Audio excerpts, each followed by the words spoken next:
आज लाडक्या बहिणींसाठी एवढी मोठी आनंदाची अपडेट आलेली आहे ना, सर्व लाडक्या बहिणी खुश होणार आहात. बघा, 1500 रुपये खात्यात जमा. तुम्ही बरोबर ऐकतात बहिणींनो. लाडकी बहीण योजनेचा जुलैचा हप्ता सुरू झाला. ज्या बहिणी पात्र आहेत अशा पात्र लाडक्या बहिणींच्या खात्यामध्ये पैसे येणे सुरू झाले. वाट तुम्ही बघत होते ना, पैसे काय येत नाही, कधी येतील.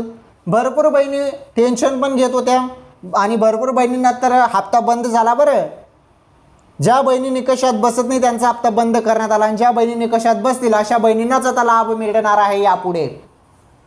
मग जुलैचे 1500 रुपये सुरू झाले. काय जूनचे मिळाले तुम्हाला 1500, जुलैचे अजून आलेले नाही. जुलैची तुम्हाला 25 जुलैनंतर 100% मिळणार आहेत. वाट बघा थोडी, 25 जुलैनंतर पैसे होऊन जातील जुलैचे.